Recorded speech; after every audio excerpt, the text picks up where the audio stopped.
Hey guys, how you doing? Welcome to Picture Book Drama, where it is everything in entertainment. I am your host, Sean, your video and comic guru. Welcome to my X-Men Apocalypse spoiler-filled trailer.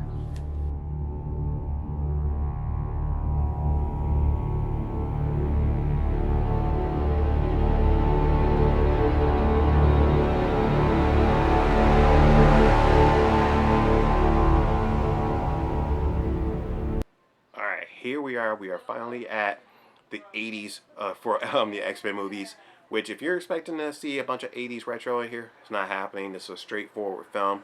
But with that said, I will tell you this is my second favorite X-Men movie. X-Men 2, X-Men United is still my favorite, just because it was just a great movie all over. This one had a few bumps, but still very good, still excellent.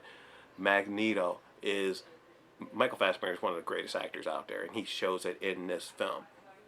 But let me go through the cast on here because you do have some returning people from Days of Futures Past, like James McAvoy coming back as Professor Xavier, Michael Fassbender coming back as Magneto, Jennifer Lawrence coming back as Raven / Mystique, Nicholas Hoult coming back as Hank McCoy the Beast. You got Rose Byrne making a return as Moira McTaggart, and she hasn't been in the film since X-Men First Class, so they didn't use her in the Days of Futures Past. There really wasn't a need to. But you also get Lucas Till coming back as Havoc. Now they added in the new guys. Well, I guess I should say Evan Peters comes back as Quicksilver.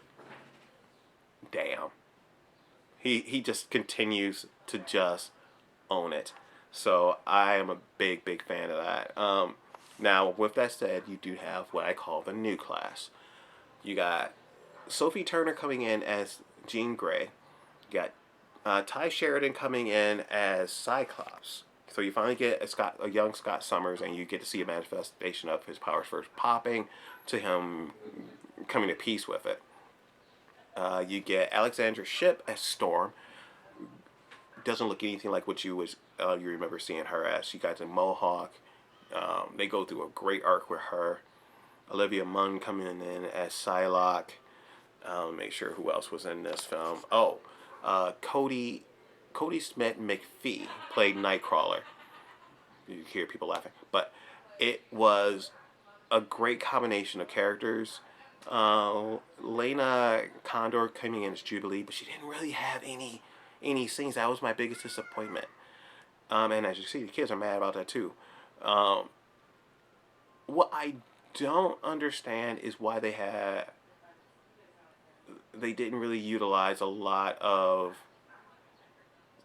You know what? I'm not gonna spoil that. I'm gonna leave that out. But you do have other characters coming here that you didn't expect to see. Like Caliban pops up. You're like, wow, that's amazing.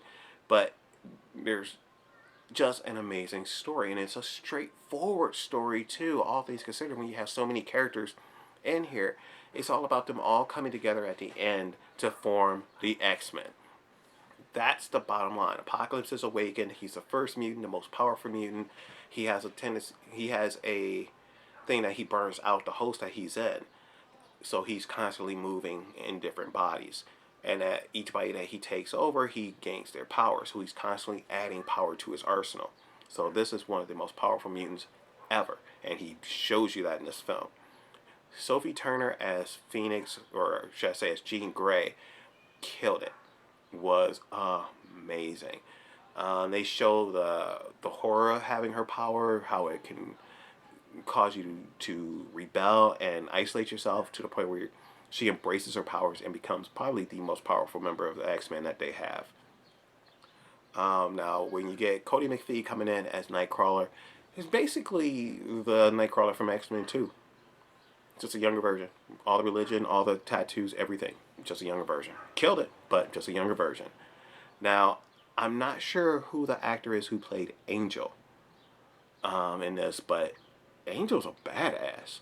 The first time you see Angel, he actually is, and you don't see the fight, which hopefully will be on the Blu-ray when it comes out, is Angel fighting the Blob. When they put the scene up, the Blob is just falling backwards. So the fight's over. Angel took him out. Didn't kill him, but he knocked him out, I think. I don't think he killed him. And this is just Angel in his feathered wing form. So when he gets transformed into, and I don't know if they even call him Archangel. It might just still be Angel. But you get to see the wings come out. He doesn't get the blue skin, but I'm okay with that. But Apocalypse does something really cool. He amplifies everyone's powers. So you really get a boost on everybody. Now, I said that Michael Fassbender killed it as Magneto, and I mean it. His arc in this is so great. You get pieces of first class of his origin as a kid in the concentration camps. You get some bits of him from Days of Futures Past. You get to see this man evolve. And the greatest part is, when you first meet him in this film, he's just a regular guy. He's working a 9 to 5 job at a mining company. He's married. He has a daughter. So he's been isolating himself for at least close to 10 years that he says he left. So he has not been bothering anybody. At the end of Days of Futures Past, he left. You know, Jennifer Lawrence, I'm a fan of Jennifer Lawrence, but it seemed like she kind of phoned it in sometimes for this movie. You know, they made Mystique into this badass character, this person who is a hero to mutants because she goes around and tries to rescue them, to save them. She just travels the world doing this. She's in a middle ground. Xavier wants to create a school where kids can be safe. Magneto thinks they should be the superior race. Mystique is just trying to keep everybody alive. That's it. Now, the basic plot of the story is Apocalypse is awakened. He realizes that his dream of Cairo, which is a lot of great scenes from Cairo in this film, he wanted that to be the center of the world and to take over the world, but Cairo being the center point of it. So he decides he's going to basically transform the world. He's going to change it. He's like, all the war, the famine, everything that's going on, you guys haven't learned. When I was alive, we were the master race, and now we hide ourselves. So he's like, no more hiding. We're taking over. So his plot is basically pretty simple. The mustache twirling guy, hey, he wants to just go and, rule the world. You don't get a lot of character arc from Psylocke. You don't really get to know that much about her. You get the scene with her before she joins up with Apocalypse, and then she's there. She doesn't really get much else. You kind of get the hint that there was a relationship between Warren and Psylocke, just like in the comics, but it's not really alluded to. It's kind of quick and said, and it's over with. Storm, out of all of them, has the best storyline. You see her before she is approached by Apocalypse. She's a thief in Cairo with other kids running around just trying to eat and survive, and she's using her mutant powers to cover their escape. But you also find out that she is a fan of Mystique. She actually has a poster of Mystique in her room or in the house that her and all the other kids are in. So you can see that their life is not great. They're stealing to survive. Apocalypse basically comes up and says, hey, I can make you better, and I can make you rule the world. I can have you rule the world with me. He's not trying to be, I'm the sole survivor. He's like, hey, we can rule the world. But you do get the idea that he's the one on top. Now, a lot of things I'm glossing over, and I'm purposely doing that because I don't want to give everything away. But there's two things that happen in this film that is any X-Men fan's wet dream. First, I'm almost tempted not to tell you this, but I'm gonna. You get to see Hugh Jackman not as Wolverine. Now, for anyone, I said this was a spoiler-free review, but I'm gonna give you 5 seconds before I spoil this one.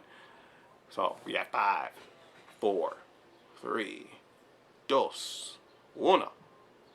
You get to see Weapon X in full glory, baby. He's the headgear, the vest.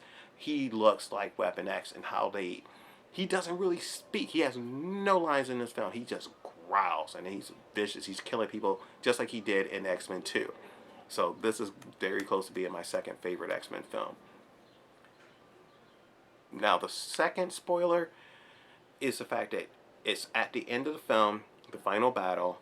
Xavier is mentally fighting Apocalypse and he's losing. And he calls Jean in to help him. We get to see Jean take on Apocalypse.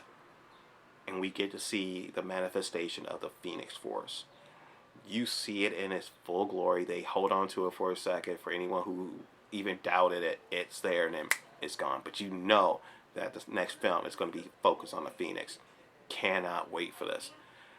Now, remember I mentioned Evan Peters is back as Quicksilver. Remember the scene in Days of Futures Past? He had that stole the show, the time in a bubble scene. Well, in this one, he does the same thing, and I'm not gonna say what the song is. I'll let you guys find that out. But it's very similar, almost eerily similar to that, but on a much bigger scale. It is hilarious. He kills him whenever he's in there. He does, as you've seen in the commercial, he knows Magneto is his father, but does he tell Magneto that he's his son? Because remember, I told you Magneto lost his wife and child in this too. So there's so much going on. Nicholas Hoult has a nice arc in it, but well, I won't say an arc, but he's the same from beginning to the end. But you see that he is going through his own thing too, and he still is in love with Mystique. But I don't want to give everything away. I hope you guys go see this film. It is so damn good. It's not as good as Civil War in my opinion, but it's so close. It's painful. So hit me up in the comments below. Hit me up on Facebook. I'm on Twitter. I'm on Tumblr. I'm on Behance.net. Let me know what you guys think. Let me know what you think about the X-Men series and as a whole. I am going to do a review on all the films, but I want to wait for this movie to come out on Blu-ray, and I'll do them all at once. But that'll do it for me. Let me know what you guys think. Until then, I'm Sean, your video and comic guru. See you later. Peace.